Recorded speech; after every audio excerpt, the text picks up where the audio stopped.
I kind of have two ideas of what they could be. There's the comforting one, that I definitely find myself liking more, obviously, of people who maybe have some unfinished business or are kind of stuck. And then there's the one of, it's a demon and it will get you. I believe we go somewhere and some people can get stuck.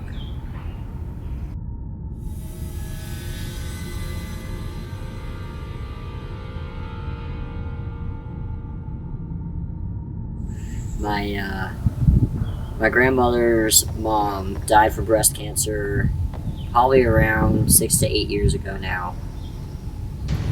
And for some reason, wherever my grandmother goes somewhere, she brings something with her. Don't know what. Could be my grandmother, could be my grandfather, great-grandfather, who knows. And just electricity. She used to have a van. And that van was also 10 years old, so it was probably an electrical issue. But the doors would open automatically, the lights would flicker on and off. Definitely weird. Growing up, I grew up in a situation of abuse. My mom married a man who grew up in an abusive household. His father was very just malicious. And my mother built a house with the son that she married, and he had his own spaces, and I didn't go in his spaces because his space literally just, when you walked in, like it sucked the air and the energy out of you. And while I was there, I always felt like something was watching me. Like I had night terrors as a child there because I felt like somebody was looking in my second story bedroom window. And I'd say this as a little kid, I didn't sleep good at night because of it. And I had really graphic nightmares as well. So that felt like there was something there, especially because I often got grounded by my stepdad, and he was the person that I felt unsafe around, and his areas felt unsafe. But so it wasn't an old space, it was a brand new house. Whenever my grandmother goes, like, to my house, she lived in my house for probably 2 years, and the lights flicker sometimes now. Religious places couldn't be. They're called a sanctuary for a reason. So I don't see a church being haunted. That's a place where you go to leave this world, not to stay in it. I think if you invoke a demon, it can show up. So I would say if there was going to be a sacred sanctuary that had that happen, a person made it that way. I'd say a cemetery. So that's where people go to rest, right? So if you think about it, those people are put to, like, their body isn't somewhere in an unmarked area where there's a condo on top of it, right?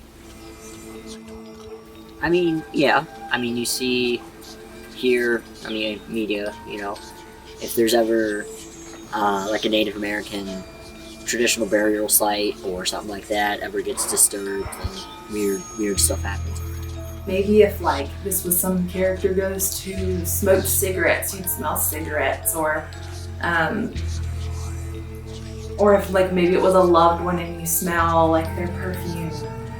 Scent for us holds memory and holds warning. Probably mist. You know how when it's super misty outside and there's that rain smell that's released from that fungus that grows when it rains a lot? Probably like that. Nobody sees you. If you're just a ghost that you don't show yourself to anybody, you could be naked. So maybe they wear clothes because that's what our brains say that they should be doing. Because socially we want you to wear clothes. Look at me in this nice white dress. I could never do you harm. It could be used as a trick. You're going to catch more flies with honey. Not in I can change my appearance to be someone else, but I feel like they can change their appearance to be comfortable. I don't see any sort of moral issues with that. I mean, if you think about it, if someone was, died by shooting, and they had holes all over them, one would think that if their soul was in the shape of their body, they'd be able to choose whether or not they have the holes going through them. You could say like a human soul is this little orb-like thing, like a will-o'-the-wisp. I mean, if they can walk through it like a wall, they should be able to walk through you. Does it take on the matter it goes through? Like if it goes into the earth, does it take on the form of the earth? If it goes through a person, can it take on that person and be that person? Like, I mean, we know possession from a demonic sense.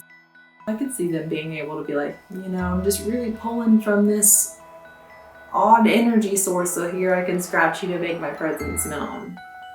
But also, like, you get heat rashes and things like that. You hit stuff when you're scared and you're not paying attention. You're also usually, these ghost hunters are in like decrepit buildings with like lead and chemicals that we don't use anymore because they don't respond well to the human body. So could you be having a reaction to this pipe that you actually slid on when you were running away from this thing and got 3 scratches? What is it, a demon, or is it this human spirit that's trapped or lost? Well, if they're technically can float through walls and stuff, can't they float through anything? How would they be able to pick something up? They can't just, I don't know, can they just choose their autonomy? Well, what stops them from, moving everything? If there are ghosts, and they can move stuff, can't they just move the earth into the sun and say, screw all of you? If I'm ever a ghost, I would like to have Murphy. He's my dog. I'd like him to be my ghost with me. If I don't get that, I don't want to be a ghost. If the pet's dead, I don't see why not. I'm sure they're out there somewhere, eating grapes that they're not supposed to eat, and burgers, and, I don't want to look at, some animal that is living and deserving of good things in the world and think, oh, you don't have a soul, you're just going to die and cease to exist completely.